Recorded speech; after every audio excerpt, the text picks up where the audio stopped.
Hey y'all. I'm Lee. I've been learning so much about my white friends today. Greg is like David Attenborough, I'll tell you what.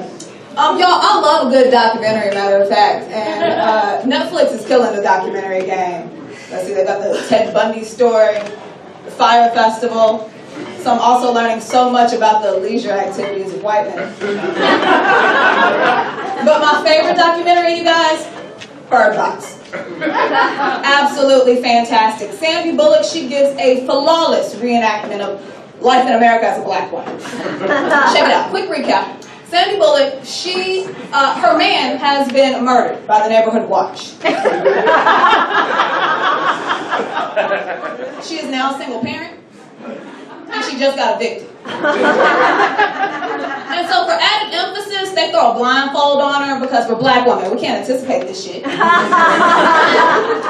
Sandy Bullock, she's got a blindfold on, and she drags her two white babies through the woods by the necks of their coats. Right? And there's a point where she takes them in with these two white babies, and she tells them straight up, act up in these motherfucking woods if you want to.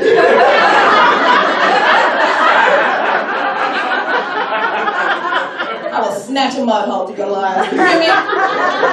Oh, and when she finally does snatch that little white baby, oh, it was delightful. Her black lady snatch technique, and for those of you that are not familiar, the black lady snatch technique, that is when you snatch a little kid within an inch of their life, such that should they fix their eyes to look at you incorrectly, you can snap their esophagus. You're Dee's mom. You've done it with your parents.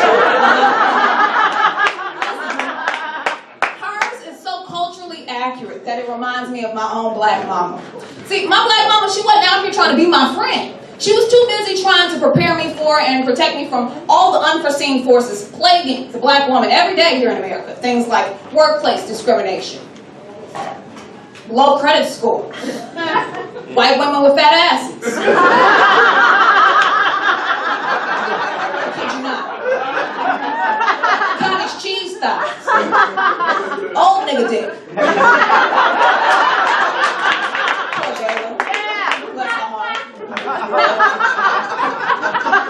Now, if the R. Kelly victims, if they had a black mama like my black mama, wouldn't have been none of this going to R. Kelly concerts with my parents. Who does that? So R. Kelly can point me out in the crowd and they can just pass me back up to the stage like goddamn Simba in the Lion King. He'll take this whole thing out. That was some sacrificial lamb shit. Sacrificial lamb shit. You know what I'm saying? Check it out. This was Daniel in the lion's den. This was Joseph and Isaac. TLDR, Aaliyah is Jesus. So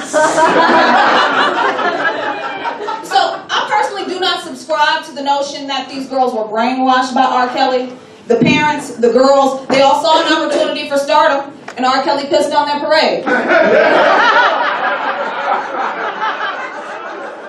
So my question is it that men are using their influence for sex, or are there women who are easily influenced by the things that those men have? So I figure if that's the case, if we're going to be out here using our pussy as currency, then we need to be prepared to gamble a negative return on the investment. Check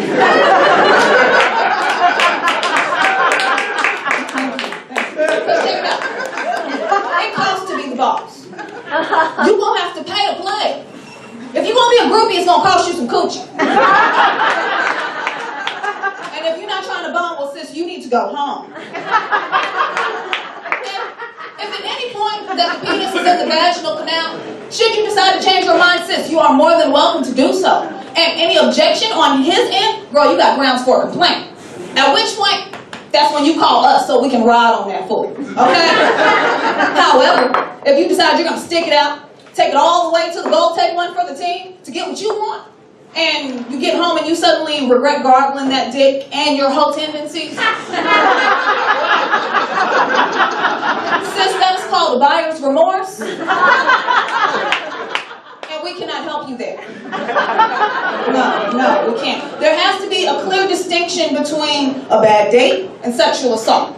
So, I'll give you a quick example. If you decide that you want Aziz Ansari to be your man, so you're going to suck that dick, and he don't call you back afterward, well, sis, If you weren't trying to suck no dick that night, well, you should have said something. Use your words. You have a mouth as evidenced by being on a piece of someone's dick. Or you decide that you're going to let Louis C.K. show you his penis in exchange for some stage time, and you find you're less than impressed. Because since I could have told you what you were going to get, that was going to be some pink shaft, ginger fupa, and some self-loathing. See, what you should have did, if it was me, that's what I would have done. See, I would have had my bomb material, right?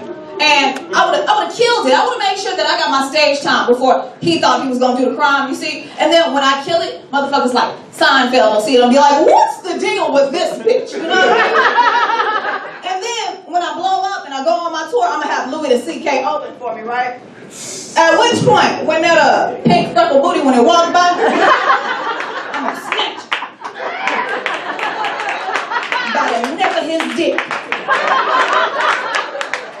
I'm going to say, look at here, Mr. the C.K. Act up on this motherfucking tour if you want to. I'll snatch a mud hole through your little ass.